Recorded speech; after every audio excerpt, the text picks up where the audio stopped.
One could argue that if Vesna had only kept her eyes on the floor the way a sensible woman in a borrowed apron is supposed to, the beta would never have had cause to throw her out into the street. But then again, if the same beta had possessed even the scrap of manners the gods hand out for free, he'd never have kicked the crutch out from under a one-legged veteran in the first place. So really, if a person followed the whole sorry business all the way back to its root, it was his fault, every splinter of it. Vesna would think about that later, standing in the freezing mud with the whole town watching, and find it a small, useless comfort. For 3 years, she had been very good at being no one. She wiped tables at the Copper Heart, the last roadhouse before the northern passes, and she carried trays, and she said, "More, ale, and mind the step," and nothing else that anyone could remember an hour after she'd said it. It was a talent. She had chosen this town precisely because nothing ever happened in it, and she had chosen this life precisely because it asked nothing of her but her hands. Then the king's progress came to Thornwick, and everything Vesna had spent 3 years burying came up out of the ground at once. They'd had a day's warning. The young Alpha King, Emmerich of Ardenmark, was touring the border marches, and his advance party wanted the Copper Heart cleared, scrubbed, and stocked for the royal table by nightfall. Half the town had crowded into the common room to gawp at the banners, the other half was serving them. Vesna kept to the back, kept her head down, and might have gotten through the whole thing invisible if the beta hadn't decided to make an example of old Corwin. Corwin had lost his leg at the Ashmore front, and his patience some years after that. He was slow clearing a bench, and he leaned on his crutch to do it, and the beta, a tall, glossy man named Varro, the king's own second, with a voice built for carrying across parade grounds, decided the whole room needed to see how a beta of the royal pack handled dawdling. "You," Varro said, "cripple, when the king's cup wants filling, does he wait on your leg?" And he set the toe of his boot against the crutch and kicked it, casually, the way you'd kick a stone off a path. Corwin went down hard into the rushes. The room laughed the ugly nervous laugh of people who are afraid of the man making the joke. Vesna set down her tray. She would tell herself later that she'd meant to say nothing, that she'd meant to help the old man up and melt back into the wall. But her body moved the way it had been trained to move a lifetime ago, before the aprons and the ale, and she was across the room and had Corwin's arm over her shoulder and the crutch back in his hand before she decided anything at all. "He held the Ashmore line 11 days, she said, quietly, "not for the room. For Varro, longer than you've held anything but a grudge." The laughter stopped. Varro turned to look at her properly for the first time, and Vesna watched him do the arithmetic that men like him always did: apron, chapped hands, no name worth knowing, and arrive, comfortably, at nothing. "The kitchen speaks," he said, and a few brave souls tittered. "Say that again, girl." "You heard it the first time," Vesna said. "I'd hate to think the king's second is deaf as well as unkind." It was, she'd admit, not a sensible thing to say, but there is a particular stillness that comes over people who have spent years being careful. On the rare day the carefulness finally cracks, and it is not rage, it is relief. Vesna felt it flood her all the way to her fingertips, cold and clean, and she held the beta's furious stare and did not so much as blink. Varro crossed the room. He was a head taller than her and twice as broad, and he was used to that meaning something. He leaned down until his breath was in her face. "You don't know who I am," he said. "No," Vesna agreed. Only one of us should be worried about that. She hadn't meant to say it. It came out of the buried place all on its own, and the moment it was in the air she felt the old life shift under her, like ice starting to give. Varro didn't hear the warning in it. He heard only insolence, and insolence in front of the king's escort could not be allowed to stand. He straightened, jerked his chin at the 2 guards flanking the door, and said the words that would end his career, before the hour was out, "Get this one out of my sight." Into the road with her. The guards took her arms. She could have put both men on the floor in the time it takes to sneeze. That, too, was in the buried place, but she made herself go limp and ordinary, a nobody being handled, and she let them march her to the door and out under the swinging copper sign and shove her down the 2 steps into the frozen mud of Thornwick's only street. She caught herself on her hands. The cold bit up through her wrists. Behind her, the door stood open, spilling firelight and laughter, and Varro's voice was already moving on to the next small cruelty. And then one of the guards who had thrown her out got a good look at her face in the lamplight. He was an older man, gray at the temples, with a soldier's seam of scar running up under his jaw. He had been reaching to pull the door shut. His hand stopped halfway. Vesna saw it happen, saw the bored, cold-eyed guardsman look down at the waitress in the mud and go absolutely white, as though the ground had opened at his feet and shown him something no living man was ever supposed to see again. His mouth moved, no sound came out. Then it did, cracked and barely a whisper, and it was not a word for a waitress. "Marshal?" For a moment nobody moved, and the only sound in the whole cold street was the copper sign creaking on its chain.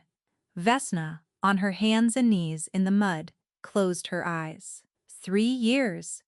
3 years of more ale and mind a step. 3 years of a name buried so deep she'd almost convinced herself it had died at Ashmore with everyone who'd carried it, and it had all come apart because she couldn't keep her mouth shut about an old man's crutch. When she opened her eyes, the scarred guard, Halden, had come down the 2 steps into the road. He was shaking. This was a man who wore the scars of a dozen fights on his face, and he was shaking like a boy, and he went down, slowly, disbelieving, onto one knee in the freezing mud in front of her, and brought his closed fist up hard against his chest. "Marshal Currand," he said, and now his voice carried, "Warden of Ashmore." The name went through the crowd like a stone through still water, because everyone in Ardmark knew that name.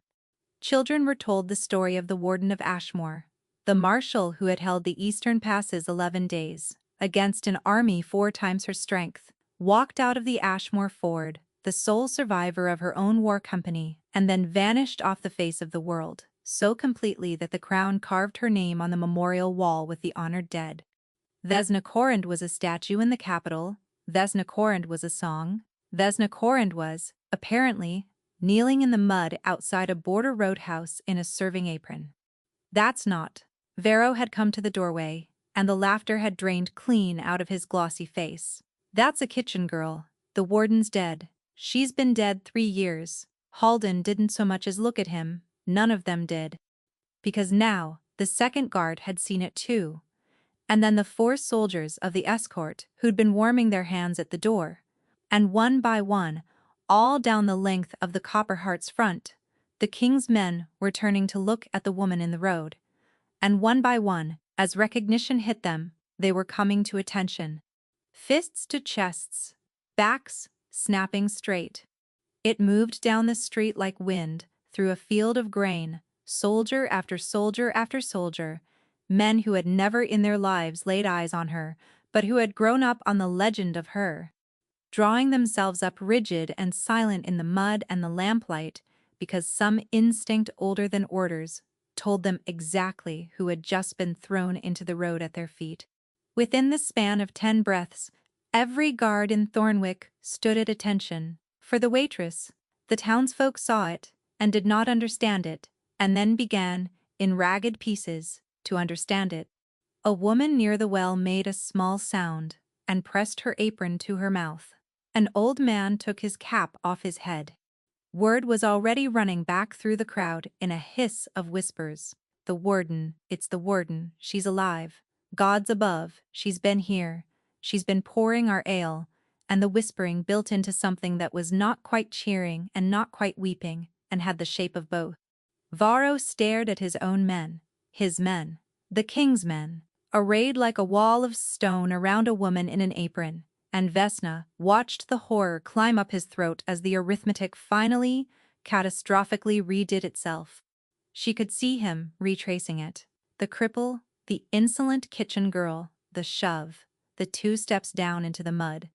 Every rung of it, a thing done to the most honored soldier in the history of the realm, in front of 40 witnesses who worshipped her. "It isn't possible," he said again, but the certainty had gone out of it. "She has a grave." "There's a wall. There's a name on a wall," Vesna said. "That's not the same as a grave. I ought to know. I put it there." She got to her feet. She did it slowly, wiping the mud from her hands onto the apron with a kind of terrible calm. And when she stood straight, there was nothing left of the invisible woman who'd been carrying trays an hour ago. She had put that woman down in the mud. What rose in her place was something the whole street could feel. The way you feel weather change, the total, unhurried certainty of someone who had once given orders that thousands of people had died obeying. "Get up, soldier," she said to Halden, not unkindly. "The mud doesn't suit you." He got up. He did not stop staring. "You'll want to stand your men down," Vesna said to the street at large, and her voice had gone very quiet and very level, the voice she'd sworn she would never use again. "I'm no one's marshal, not anymore.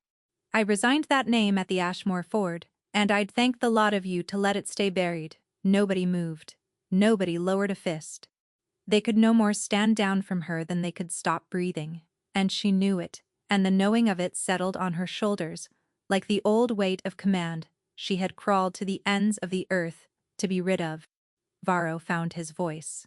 It came out thin. "Send a rider to the king," he said to no one. To anyone. "Now tell his majesty." He stopped. There were no words for what a man was supposed to tell his king. That the beta had just thrown the realm's most sacred ghost face first into a gutter. "Tell him," Varro managed, "to come quickly." Vesna's stomach turned over, because that was the one thing she could not allow anyone but him. The King of Ardenmark was the last man in the world she wanted. Looking into her face, the crown that had sent her company to die at Ashmore, the crown she had spent 3 years hating from the safety of being dead. The name she had buried was loose in the world now, running down the road toward the capital on a fast horse, and there was no calling it back. There is a particular kind of fear that has nothing to do with danger. Vesna had known danger. Danger. She understood. Danger had rules. She had stood in a shield wall, with the enemy close enough to smell, and felt her heart go slow and cold and useful.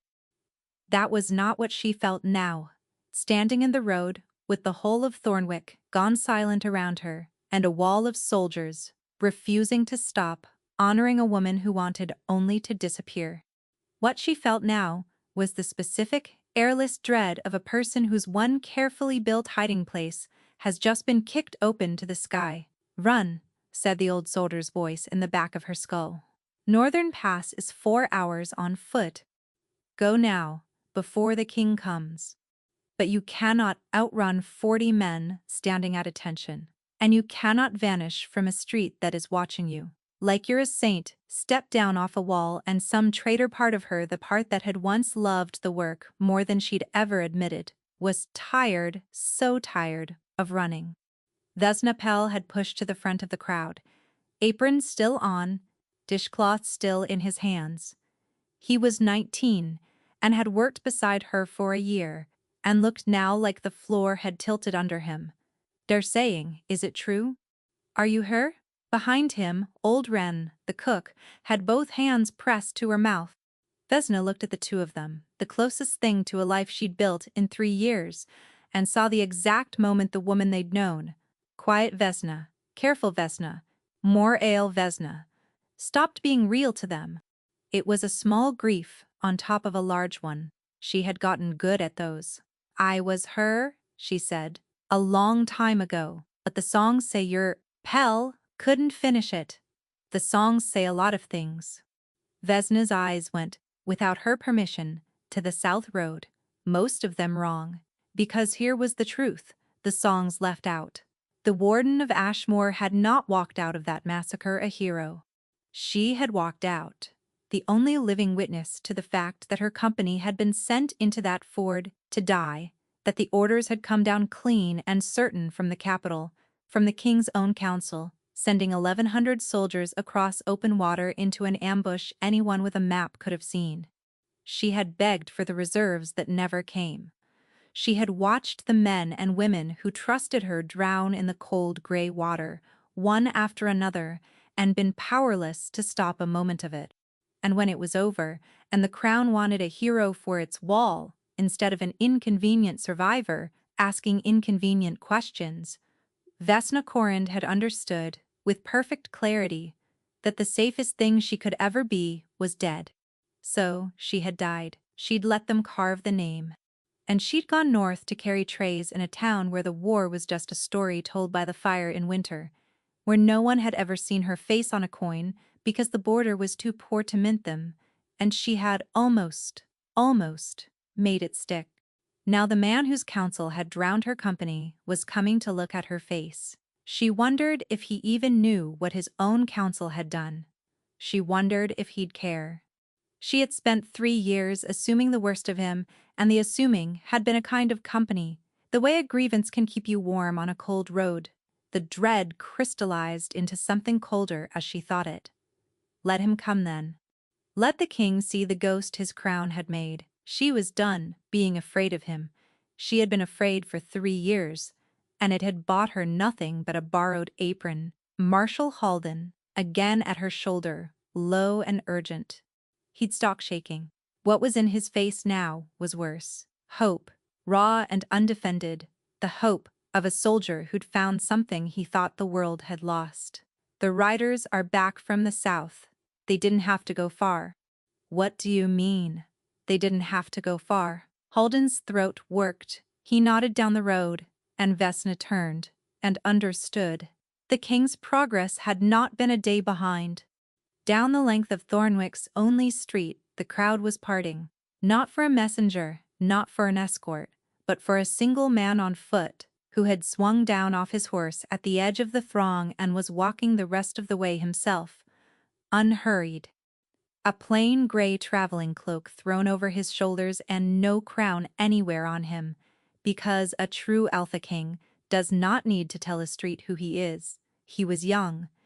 Younger than the weight of everything Vesna had laid at his door. And he was looking straight down the road at her, through the parting crowd and the wall of his own kneeling soldiers, with an expression she could not read at all, as though he had ridden ahead of his whole procession into the cold and the mud of a border town, for the sole purpose of seeing with his own eyes. King Emmerich had come to meet his ghost in person. The King of Ardenmark stopped 3 paces from her, and for a long moment, the two of them simply looked at each other while a whole town held its breath. Vesna had built this man in her head for 3 years, and she had built him large, everything she needed him to be, fat with feasting, blind with privilege, a boy playing at crown while better people drowned for his counsel's arithmetic. It had been a useful thing to hate. Hate is portable. You can carry it anywhere, even north into a life of trays and aprons, and it will keep you warm. The man in front of her ruined it in about 4 seconds. He was young. Yes, younger than her by the better part of a decade, but there was nothing soft in him. He was travel-stained and unshaven, with shadows under his pale eyes, that spoke of a man who did not sleep so much as stop, out of necessity. He did not look at her the way the soldiers had, with that terrible worship. He looked at her the way one exhausted person looks at another, across a great distance, and recognizes with something like relief a fellow survivor of the same disaster. Marshal Corrind, he said. His voice was quiet and did not carry, which meant the whole street strained to hear it, which she suspected he knew. You're a great deal harder to find than a dead woman has any right to be. Most dead women aren't looking to be found. Your Majesty. Something moved at the corner of his mouth. Not a smile. The place a smile comes from. Behind him, Varro had recovered enough to try to salvage himself. Your Majesty, I had no way of knowing. The woman gave no name, offered no You kicked a crutch out from under a man who lost his leg, holding my eastern line, Emmerich said, without turning around. His tone did not change at all, and that was somehow worse than shouting. And then you threw the warden of Ashmore into a gutter in front of 40 of my soldiers. I heard the whole of it before I dismounted Varro. The town's been shouting it down the road at me for a mile. A pause. You'll surrender your seconds chained to Halden and ride at the back of the column until I decide what a man of your judgment is fit to command. If anything, go. It was not cruelty. That was the thing Vesna noticed. Standing there in the cold. No relish in it. No performance for the crowd. Just a man setting a broken tool down where it could do no more damage. And as Varro went white-faced, she felt the first small, unwelcome crack open in 3 years of certainty, because the tyrant she'd been carrying in her head would have made a spectacle of it. Now, Emmerich said, turning back to her, you and I have a problem, Marshal. I have a great many problems, Your Majesty. Most of them started when I opened my mouth about a crutch. This one's older. He studied her. You never resigned your commission. Not through the War Office. Not through any channel that exists on paper. A Marshal of Ardenmark doesn't get to simply stop. She resigns to the crown, or she deserts it, and there is no third door. Which means that as far as every law in my realm is concerned, you are not a dead hero at all. You are a serving officer who walked off her post in wartime and let the realm bury an empty name. He let that sit. Do you know the penalty for desertion, Marshal? The street had gone very still. Halden's hand had drifted, without his deciding it, toward his sword, and Vesna understood, with a cold jolt, that the old soldier would draw on his own king before he let anyone touch her, and that this was its own kind of danger. I know it, she said. I've handed it down. So have I. Emmerich held her eyes. Which is why I'm not going to. And there it was. The trap, sliding shut so gently, she almost didn't feel the teeth. He couldn't let the Warden of Ashmore be alive and loose and bitter in a border town. That was a scandal that could crack a throne. And he couldn't hang her. The realm worshipped her, and a king who executed his own legend would not keep his crown a season. So, he did the only thing left. The thing that bound her to him tighter than any chain.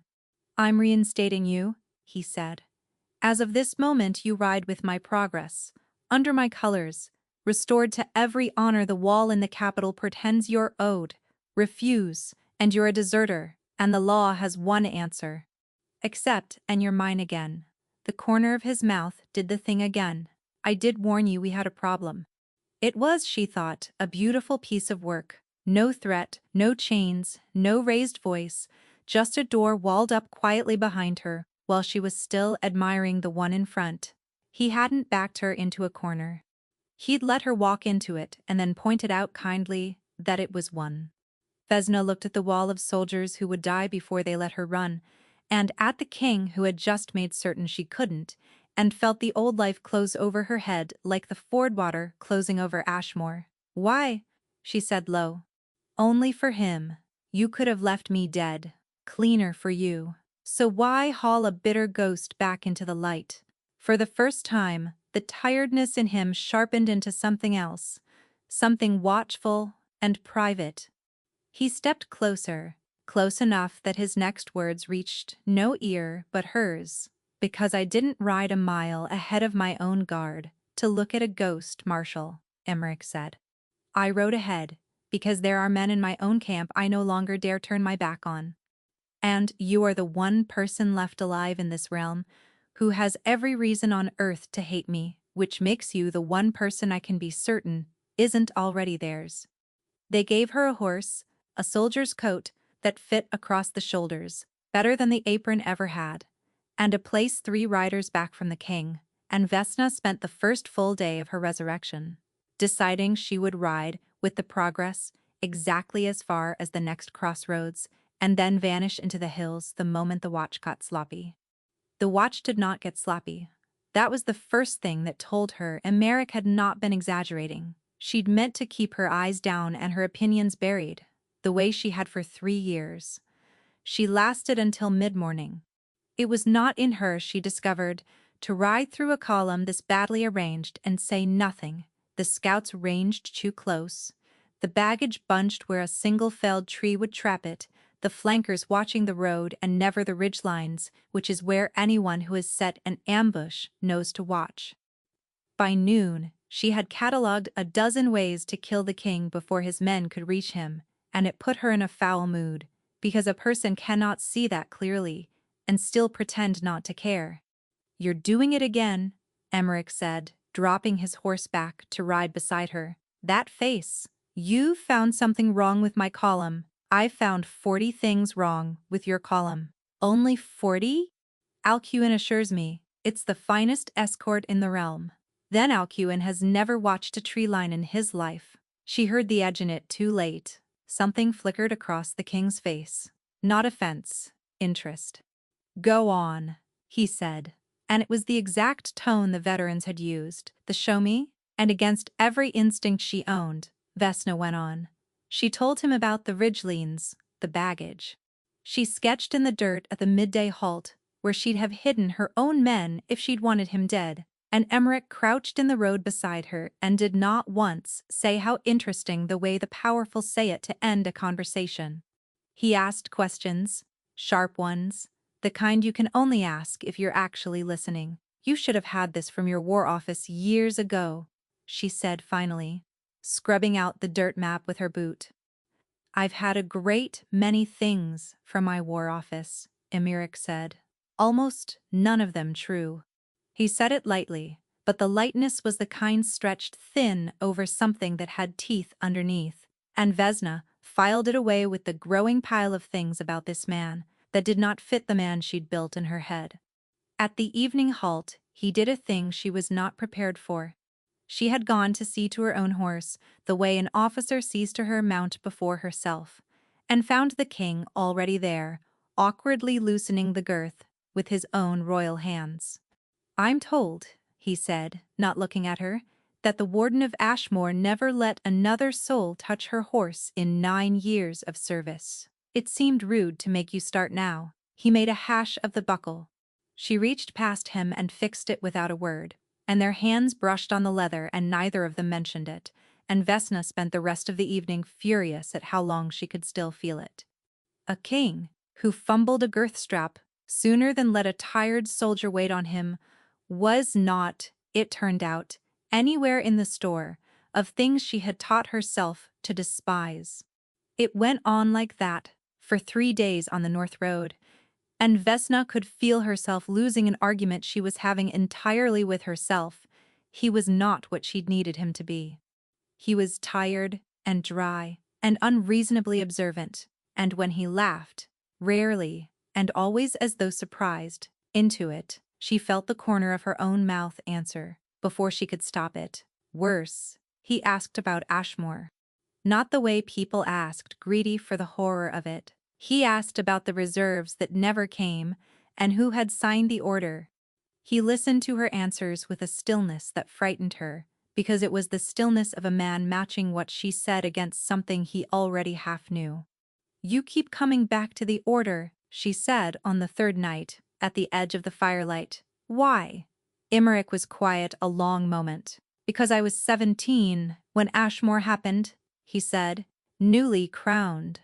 A boy with a council of gray men who told me where to sign, and assured me they'd read it, so I needn't, and 1,100 people drowned in a ford, and the men who told me where to sign built a statue of you, so no one would ask why." His jaw tightened. "I've spent 3 years trying to find out what was in the order I signed. Every copy in the archive has been lost, Marshal, burned, misfiled, water damaged. Isn't that remarkable? The most catastrophic order of my reign, and there is not one clean copy of it left in the realm." He looked at her across the fire, and the tiredness had gone out of his eyes entirely. Except the one witness, they were certain had died carrying it. The warmth Vesna had been fighting all day went cold and clear and certain. For 3 years she had believed the crown had drowned her company out of stupidity. She was looking now at a man who believed it had been something else, and who had ridden to the edge of his own realm to hear her say it. That was when she saw the smooth, gray-haired man on the far side of the fire go still. He'd been introduced to her that first evening as Chancellor Alcuin, the king's oldest advisor, the last of the Grey Council, a man with a kind face and a soft voice, who had taken both her hands in his and said how the whole realm would weep with joy to learn the warden lived. She disliked him on instinct and been ashamed of it, because he had been nothing but warm. But he was watching them across the fire now, watching the king ask the dead witness about the lost order, and, though his kind face never changed, Vesna had spent a lifetime reading the half-second before violence, and she knew, the way she knew weather, that she had just seen a man decide something. The attempt came that night, and it came the way she'd have made it herself, which was how she knew it was no amateur. Vesna did not sleep on the North Road. She never had, not since Ashmore. Sleep was where the Ford water waited. So, she was awake, and dressed, and sitting against a wheel of the baggage cart, watching the banked fires, when she smelled the lamp oil. Not a campfire. Lamp oil, and a great deal of it laid quiet and careful along the windward side of the king's tent, where the night breeze would take a flame straight through the canvas and set the whole tent alight before the man inside could wake. She was moving before she'd finished the thought. No shout. Because a shout only tells the man with the striker to strike now, across the dark camp on the balls of her feet, and she caught the flare of the flint in the corner of her eye and hit the figure crouched at the tent's edge like a landslide. They went down together, the striker skittered away into the dark. The man under her was good. He got a knee up, got a blade free, and she felt it open, a cold line along her ribs, before she trapped the wrist and put her weight where a wrist does not bend. He made no sound. That told her more than a scream would have. Screamers are frightened men, and frightened men are not sent to burn kings. This one had been trained to fail silently.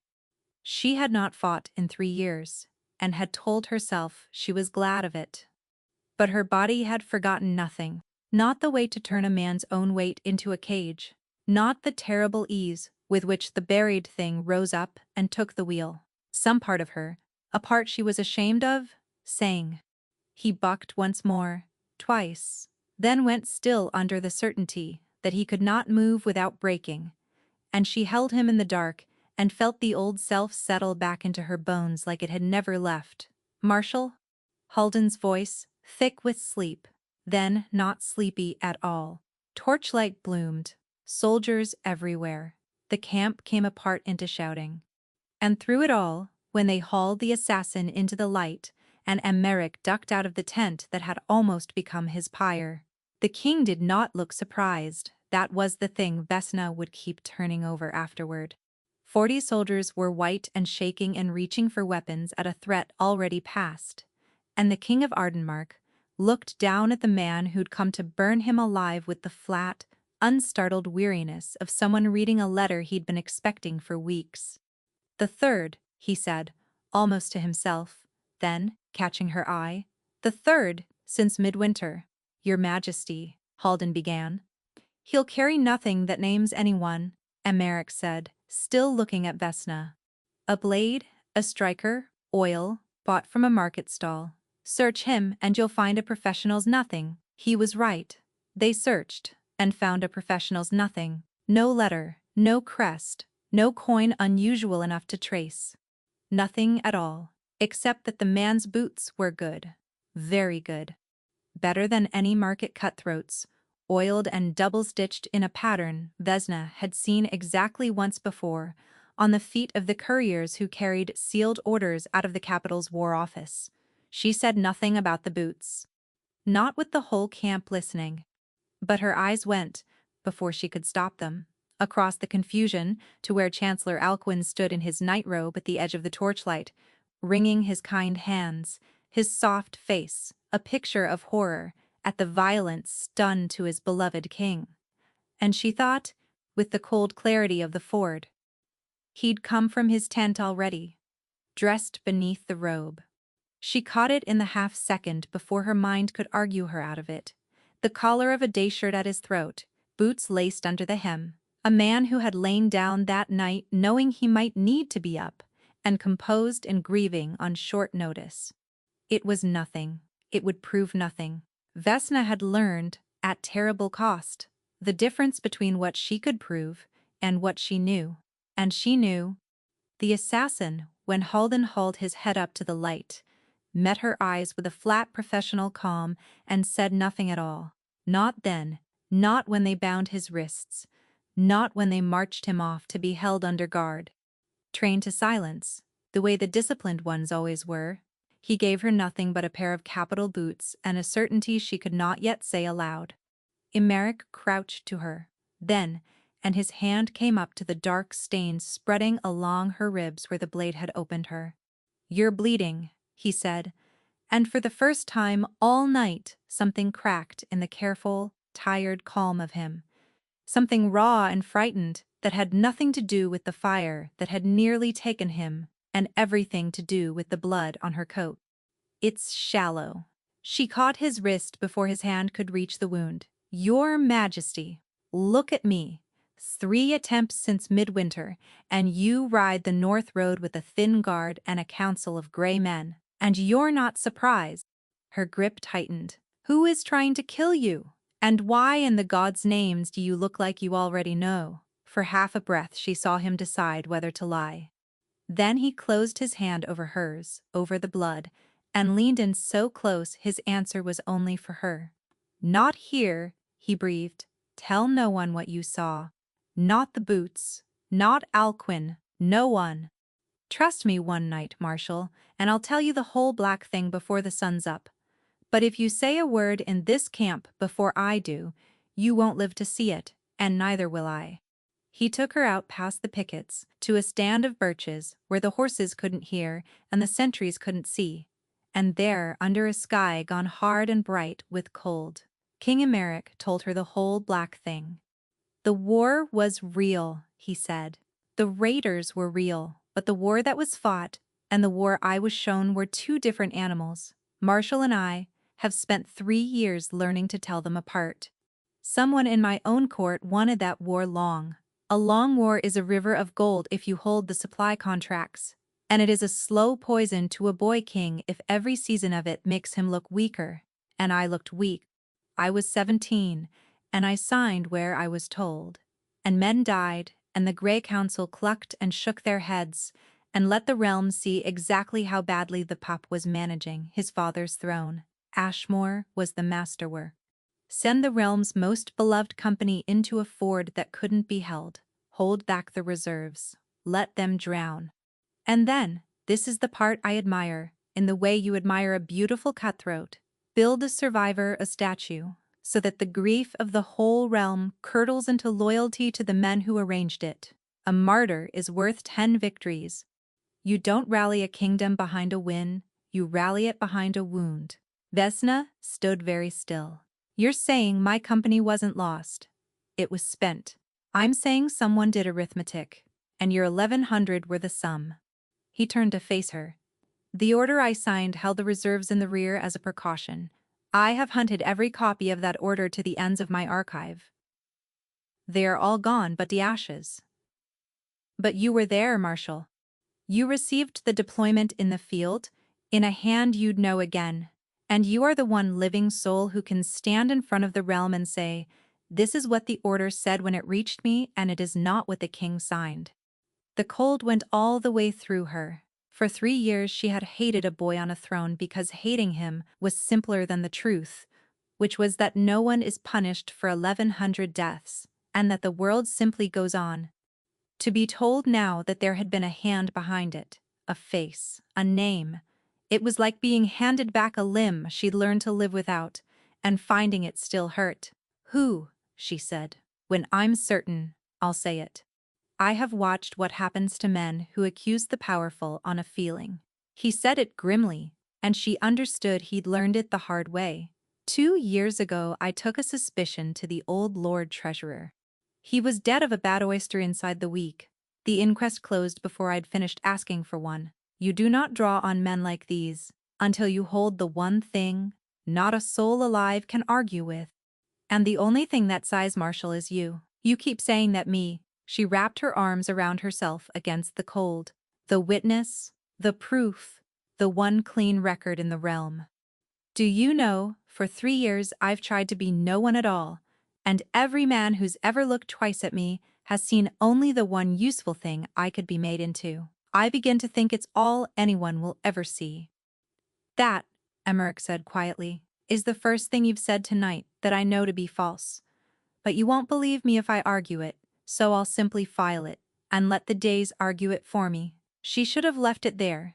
She did not, because something else had surfaced in her, unbidden, from the days on the road. It was Alcuin who made me, she said slowly. Did you know that? 12 years ago. A chancellor's aide touring the border garrisons, and he saw nobody with a sword win a bad fight and lifted me, vouched for me. A common soldier with no house and no name behind her made a marshal because Chancellor Alcuin said she had the gift. She heard her own voice change, heard the thing arrive that her mind had been holding at the door.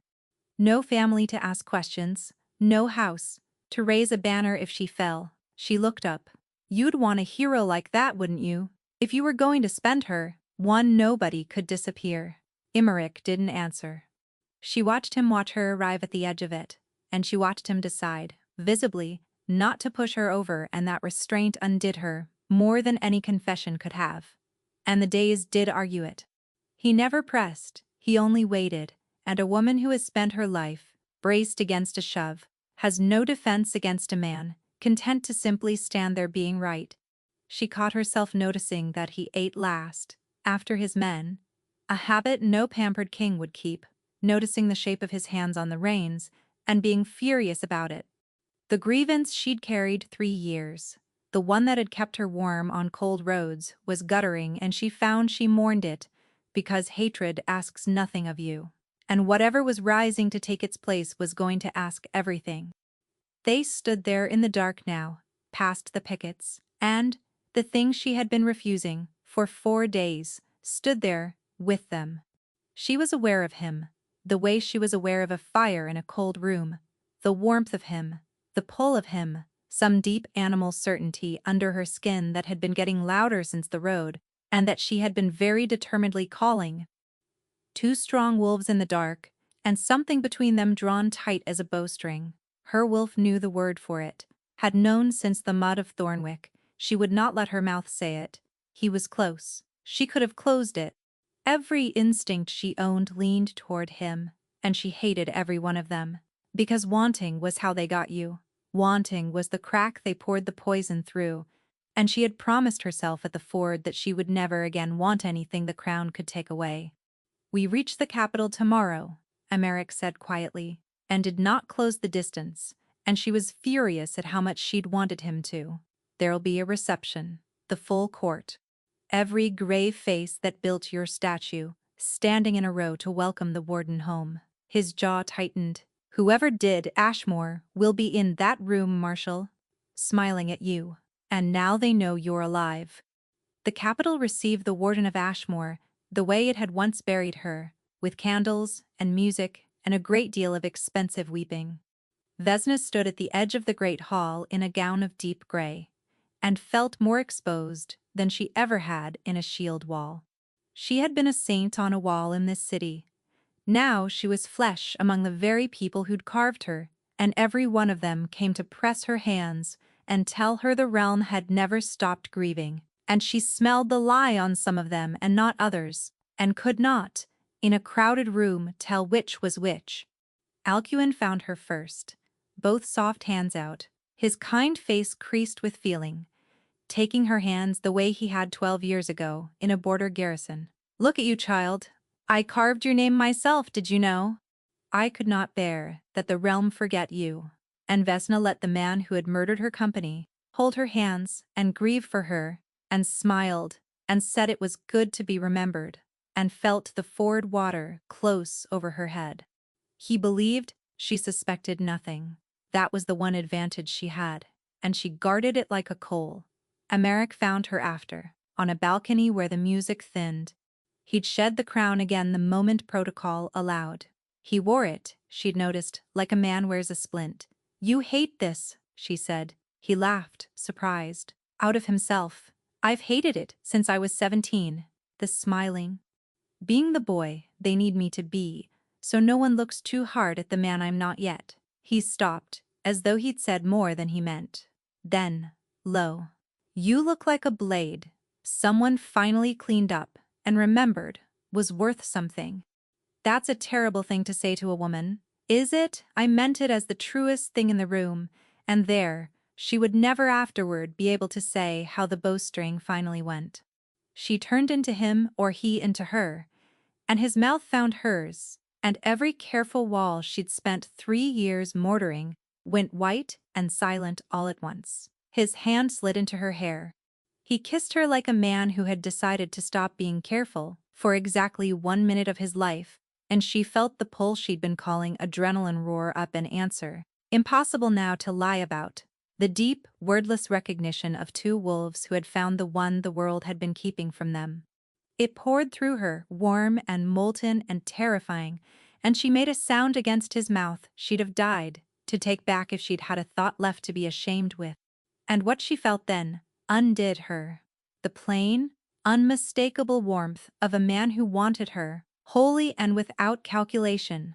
She had been wanted for her sword, for her name on a wall. She had never once in her life stood in the simple, helpless want of a man who saw her. Not the warden, not the witness, just Vesna, and it folded her resistance clean in half. She fisted a hand in his collar and dragged him down and kissed him back like she'd been thinking about it for a week, because she had, and his arm came around the small of her back and pulled her close, and she shook head to foot. His mouth left hers to find the line of her jaw, and her hands had found the front of his shirt before she'd decided anything at all, her body moving a beat ahead of her judgment, the way it always did when it mattered most. "Marshall?" he breathed, wrecked. "Don't," she said against his jaw. "Don't you dare call me that right now." "Vesna," he corrected, and it was worse. It was so much worse, the bare want in it. The scent hit her a half-second before the servant reached the balcony arch. 2 cups on a silver tray, wine dark as blood in the candlelight, and under the fruit and the oak, the faint, bitter breath of something that did not belong. She had it out of the man's hands and shattered on the stone before her mind had finished the word nightshade, or near enough. The servant ran. She didn't chase. She caught his sleeve, spun him and had him against the pillar. And, in the half-instant before the palace guards swarmed, she saw his eyes flick, terrified, not at her, past her, to a doorway across the hall where a kind-faced gray-haired man stood watching. "Say nothing." The servant's face closed like a door. "You knocked it clean out of my hand," Emmerich said, low and fast, appearing at her shoulder in the confusion, his eyes very bright. "You didn't even look, Vesna, you just, I smelled it." Her heart was still slamming. Nightshade doesn't hide as well as they think under a good vintage. "That cup was mine, Emmerich, not yours. They weren't trying to kill the king tonight." She watched him understand it. The same instant she said it. The 3 winter attempts had been on him. This one was on her, because the game had changed. The moment 40 guards knelt in the Thornwick mud. A dead king could be replaced with a puppet, but a living warden was a witness, and a witness was a thing you did not replace, only removed. Then the guards had him, and the hall was chaos, and Emmerich was still saying it. "They've realized what you are, they'll try again." And Vesna, over the noise, watched Chancellor Alcuin melt back through the doorway with the unhurried calm of a man leaving a room he was finished with. And she thought, enough. But, done being told to wait, done being managed, done being spent, she would follow that soft-footed old man to whatever hole he'd dug and drag the truth out of it with her hands. She slipped the guards and the crowd and went after him, down a servant's stair, into the dark under the palace, following the faint, expensive scent of him, until she came to a door standing open on a candlelit study, the War Archive, the very room where lost orders went to die. And Emmerich was already inside it, behind the desk. The drawers open, a sheaf of papers in his hand, his face lit gold and grim, turning toward the sound of her at the door, the king, alone in the dark, going through the very records he'd sworn to her were burned. "Vesna," he said, very calm, very careful. "This is not what you think it is." He never paused. In 4 days on the road, she had learned that about him, that he had the answer before. You'd finished the question, his mind a length ahead of everyone in the room. And now he stood behind the desk with the papers in his hand, and he paused, and the pause opened a pit under her. "You told me they were burned," she said. Her voice came out level, which frightened her. "Every copy. Ashes. You looked me in the eye by that fire and told me the one clean record in the realm was me. And now I follow a poisoner into the dark and find you down here alone, with the drawers open." Her throat closed. "Say something true, Emmerich. Right now, or I walk out that door, and I don't stop until I've forgotten your face." They were burned. He set the papers down slowly, both hands flat, the way you'd gentle a spooked horse. "Every copy of the order. But an order leaves more than one kind of track. Requisitions, pay chits, the quartermaster's ledgers of who moved what, and when, and on whose seal. They couldn't burn all of it without burning the whole archive, and burning the whole archive would have been a confession. So they left the small, true things, and trusted no one would ever have cause to read them together." He turned the topmost page toward her. "I've been reading them together for 3 years. Tonight I finally have it. Whole Vesna." It was Alcuin. "The reserves were never held on my order. He countermanded mine in the field under a forged seal, and he has been bleeding the crown and buying blades ever since. Because the moment I could prove it, he was a dead man. Ashmore wasn't a blunder. It was a business. And your company was the cost of doing it." He turned the pages for her and she read them. "Because a marshal reads the ledgers, a grain contract renewed 9 times on a war that should have ended in 1 campaign. A pay chit for a company," the muster rolls said, "had already drowned. A requisition of crossbow bolts, hundreds of them, delivered to the far bank of the Ashmore Ford, 3 days before her people were ever ordered across it. Someone had known where the arrows would need to be and signed for them, and the seal on the chit was a chancellor's seal. In a hand she had trusted with her life. The floor went out from under her, not because it was a shock.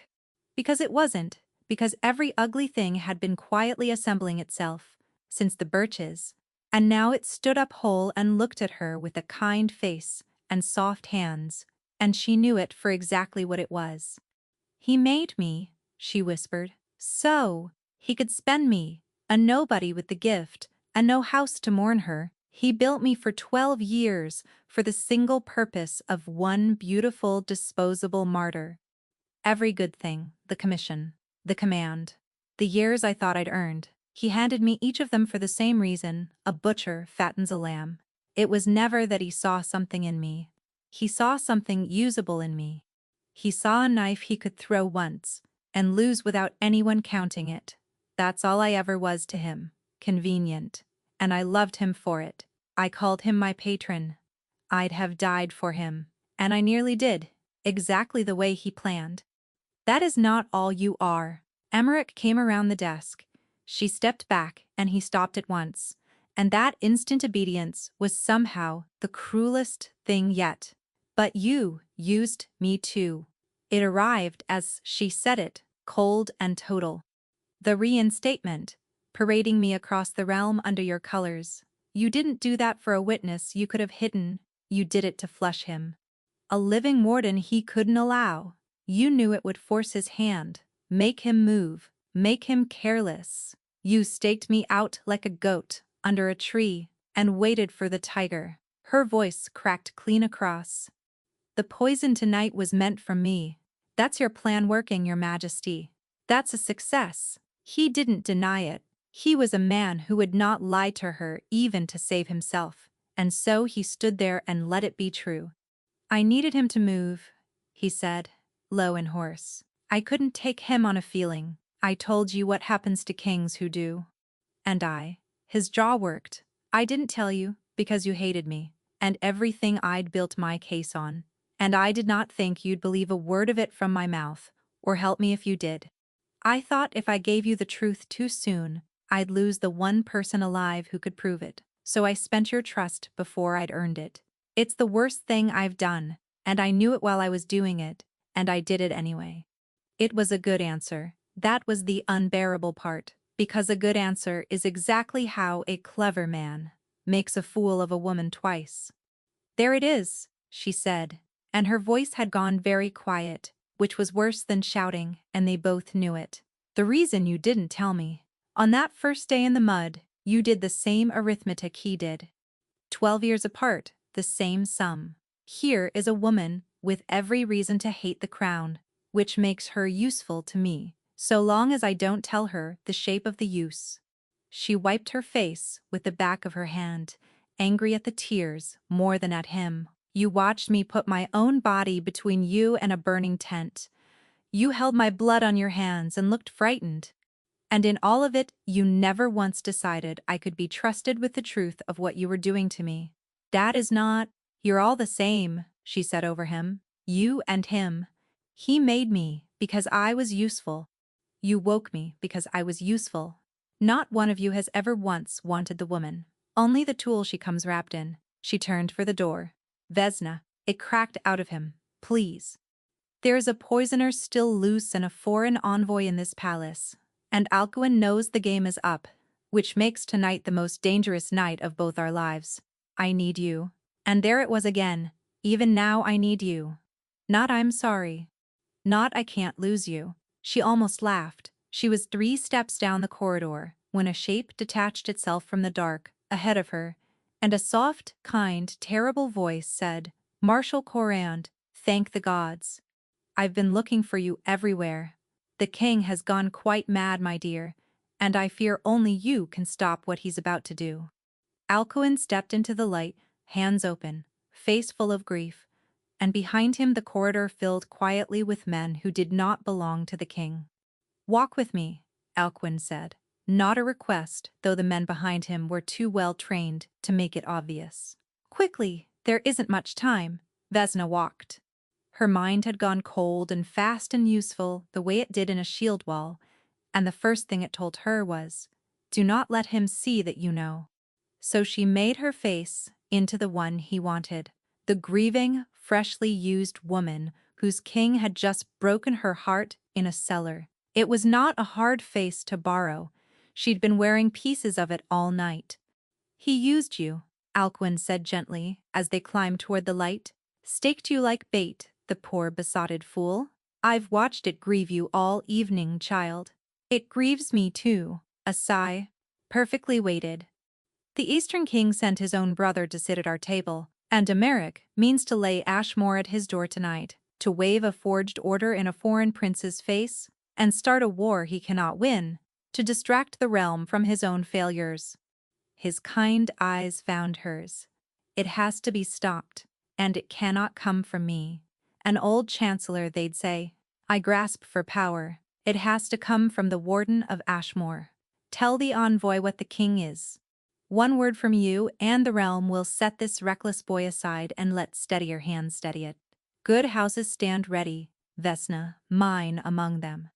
And there it was, laid out clean, her testimony, the one weapon in the realm that could not be doubted, aimed straight at Emeric's throat. Alcuin had spent 12 years building her into a blade, and now, at the last, he meant to throw her, one final time, at one final target, and lose her afterward without counting the cost, exactly as he'd always meant to. It was almost beautiful how well he'd read her. The grievance she'd carried 3 years, the fresh wound of the cellar, a woman used twice who might leap at the chance to be the one holding the knife for once. And if he'd found her a week earlier, before the birches and the girth strap and the blood and the balcony, she might have. That was the part that turned her stomach as they climbed. He wasn't wrong about who she'd been. He was only barely wrong about who she'd become. Let him keep believing it, she told herself. One more corridor. Let him walk you all the way to the trap and set it, and then be standing on the wrong side of it when it springs. They came into the envoy's chamber. The Eastern prince sat waiting, grave and sharp-eyed. Emeric was already there, brought under some pretext, she understood, so that he could watch his own witness damn him. And when he saw her walk in at Alcuin's side, the light went out of his face like a snuffed candle.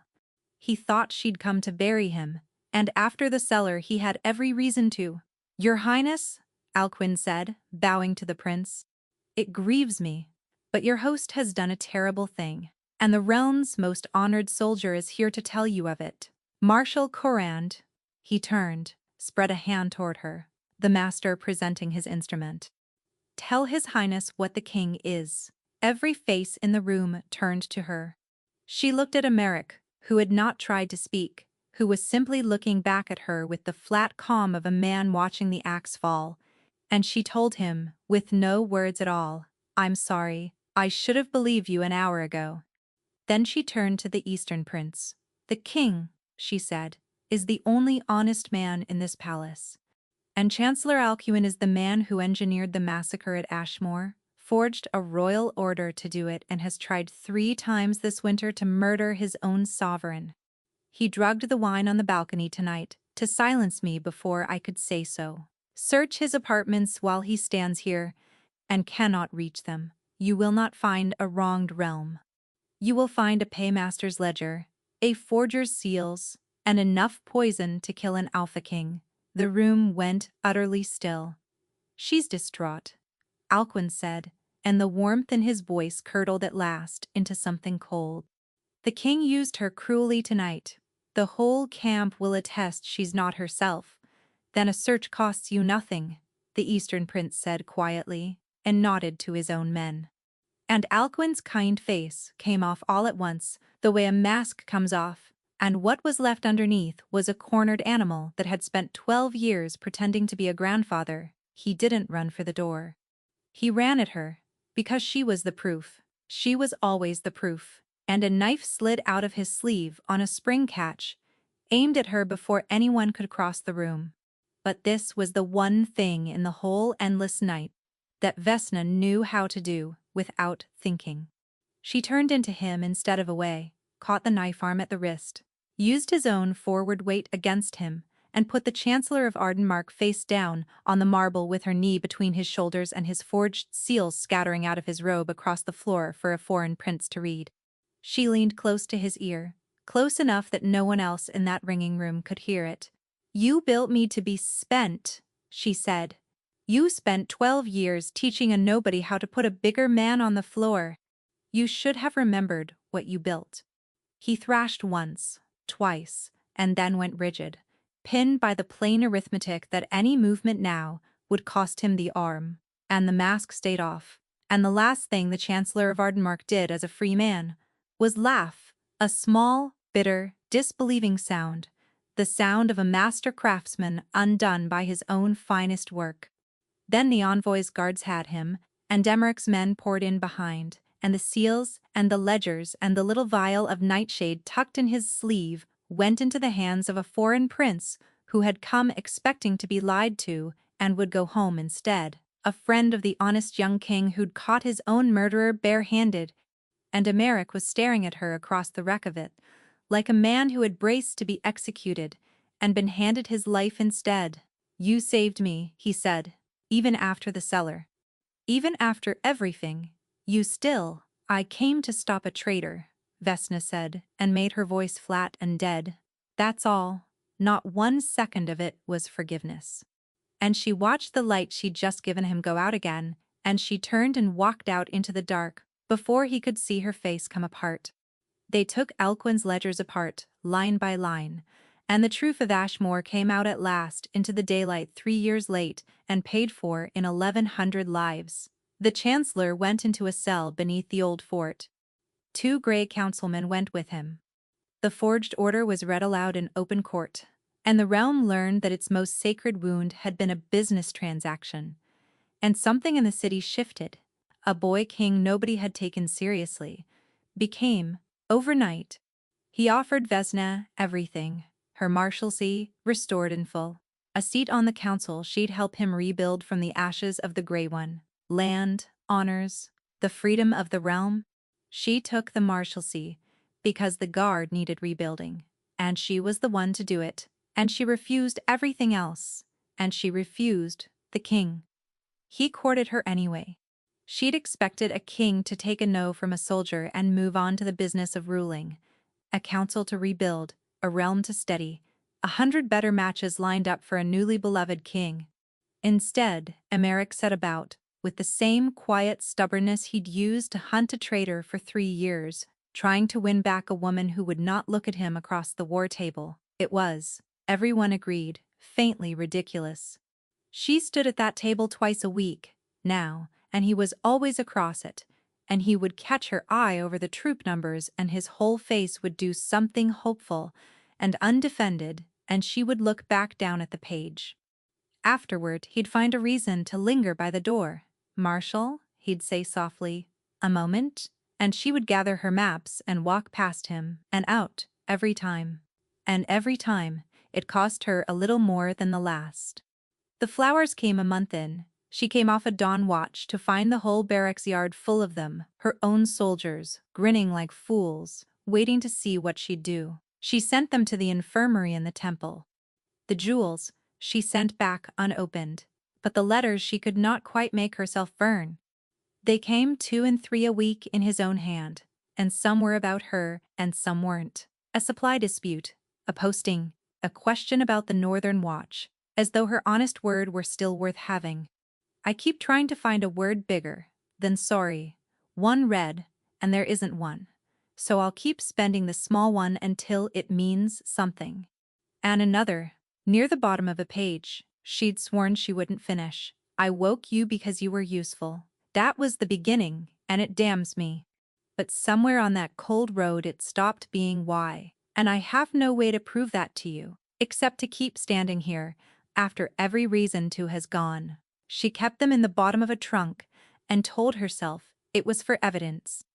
The bond did not help. She had felt it once, undeniable, on a balcony with his mouth on hers, and a mate bond left open only deepens and deepened, sets, so she kept it shut. She smothered it like a coal she couldn't afford to let catch, and every night the warm, patient thread of him sat under her ribs exactly where she'd left it, refusing to die of neglect. "Talk to the man," Halden said, 6 weeks in with an old soldier's earned bluntness. "With respect, Marshal, you're miserable. He's miserable. The whole court's walking on cracked ice waiting for one of you to fall through." "I was used," Vesna said, "twice by 2 different men for the same reason. I'm not queuing up for a third." "He hunted your murderers for 3 years when it would have been safer to let it lie," Halden said. He put a forger's noose around his own throat to clear 1,100 names. Nobody made him clear. "I've served kings who'd have buried the lot to keep the peace." He picked up his helm. "I'm only saying.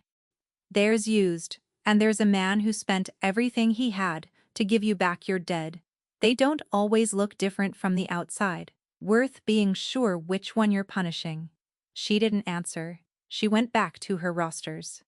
But that night, and every night after, the letters sat in the bottom of the trunk, and the bond sat under her ribs, and the 2 of them made a case she could not cross-examine into silence. She had built her whole life on reading the half-second before a thing was true, and every instinct she owned kept returning the same verdict about Emmerich, and she kept throwing it out. Because that was the real wound. She understood somewhere in the 5th week.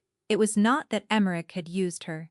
It was that Alcuin had proven her judgment could be bought and worn like a coat for 12 years, without her ever feeling the weight of it.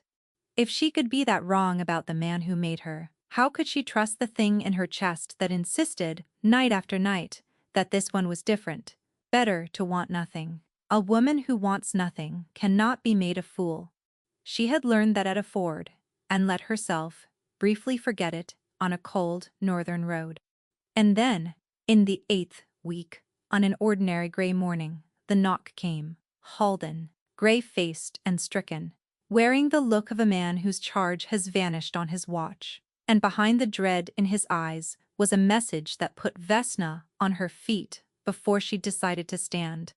The king was gone, slipped his own guard 2 nights past, no escort, no herald, no word, his crown on its stand, his sword in its sheath, his horse still in its stall.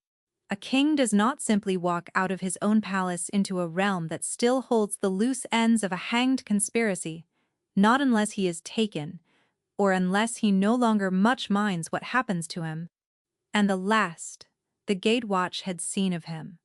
Halden said he'd been riding north alone, on the Thornwick Road. She did not send the trackers.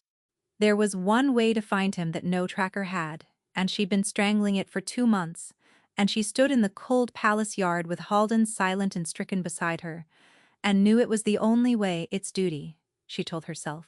He's the king. Finding him is my job.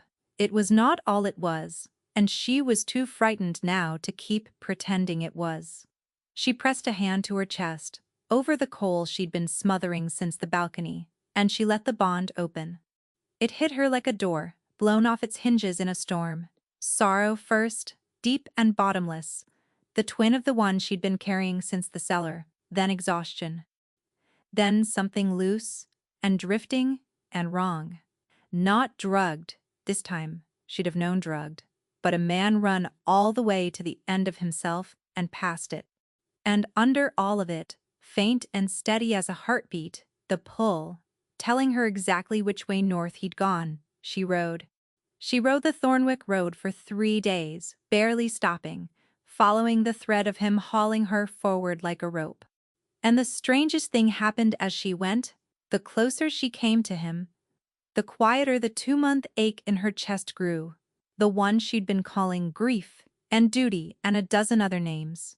She had spent 60 nights smothering the bond, and it had made her wretched. She spent 3 days riding toward the far end of it and felt, for the first time since the cellar, something in her ease. Her wolf had been telling her the truth the whole while. She'd been too afraid of being wrong again to listen to the one voice in her that had never once been. On the 4th cold dawn, she came over the last rise and saw the border town asleep in the frost, and the last roadhouse before the passes, with warm light already in its windows, and she knew, before she reached the door.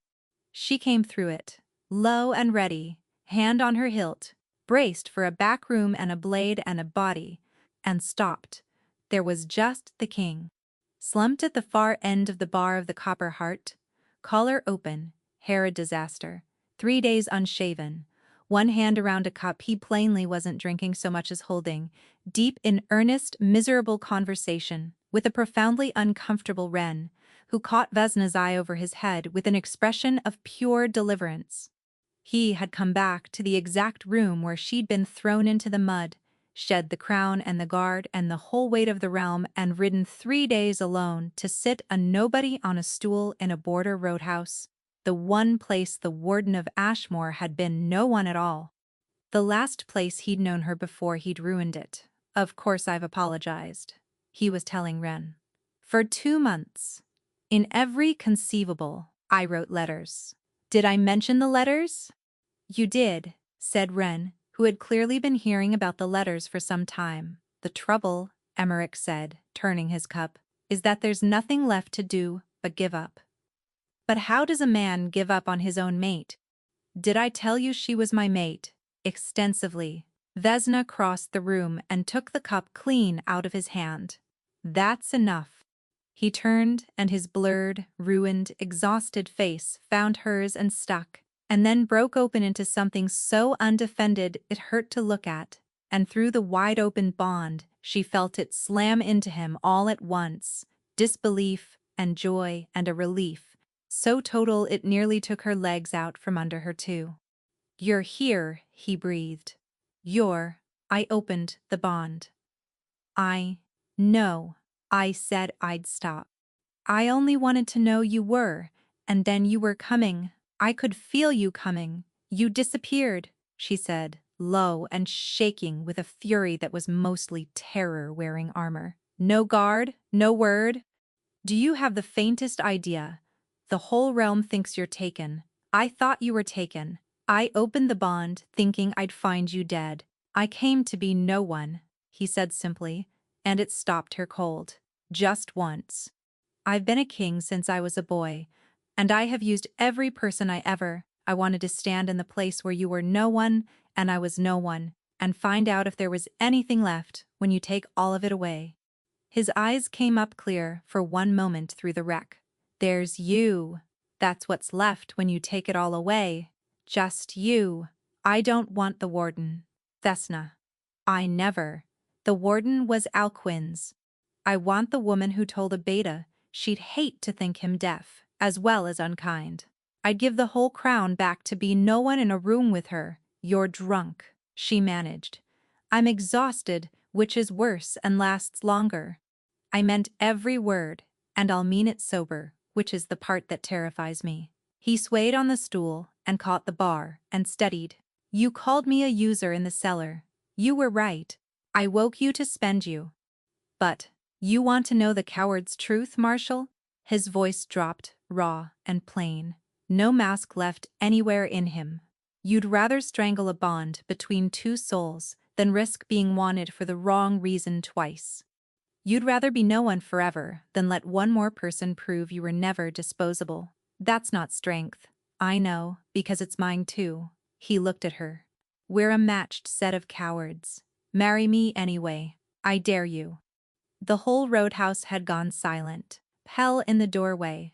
Wren, frozen with a rag in her hand. Corwin, of all people, at a corner table with his crutch and his one leg and his eyes suddenly bright. The words landed on Vesna and dragged their reverse all the way up from the mud of that first night. You don't know who I am, she'd said, and only one of us should be worried about that. And here was the King of Ardenmark, who had once made every guard in Thornwick stand at attention for her, making himself no one on a bar stool and daring her to keep him. Ask me again tomorrow, she heard herself say, and her voice came out, wrecked and soft and entirely without armor. When you're rested, when you can remember doing it. His eyes were already sliding shut. And you'll say yes, he mumbled, hoping, listing. Ask me tomorrow, she said, catching him as he tipped, taking his warm dead weight against her the way she'd once let two guards take her arms, and find out.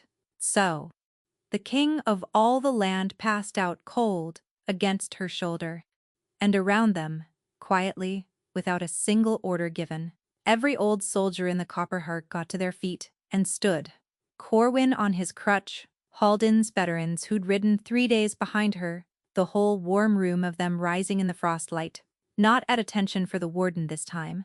For the two fools at the bar, who'd finally stopped running, Vesna held him up and felt herself smile for the first time in 2 months, and pressed her mouth to his ruined hair. In the end, it took him 4 months. 4 months of asking every single day, sober in every way a man can be, across the war table until Halden threatened to resign in writing, on the northern watch with cocoa gone cold in his hands, once with so many flowers the barracks smelled like a wedding a week early. He asked badly and beautifully, and he never once asked for the warden. He only ever asked for her. And on one perfectly ordinary morning, over cold porridge and a supply ledger, Vesna looked at the man grinning hopefully at her across the table, and said, yes. The whole realm came out for it. The boy king nobody had taken seriously, and the plain marshal who'd seen the man before the crown did. Varro held the door of all people. He'd asked for the worst posting in the realm as penance and been given, instead, the honor guard, on Vesna's own insistence. Because she of all people knew what it was to be a person before. You're the mistake you're remembered for. Emmerich wept during the vows. She'd known he would. She didn't quite, but the bond gave her away anyway. Wide open now and never to be smothered again. And he laughed at her through his own tears until she stopped caring who saw. No taking it back, he murmured when it was done. You said yes in front of the whole realm. There's no undoing it now, Marshal. Why would I take it back, said Vesna, when I'm the one who dared you first? On a bar stool, if you recall. in front of a very uncomfortable cook. Best dare I ever lost, Emeric agreed, and she kissed him, and for once she didn't argue.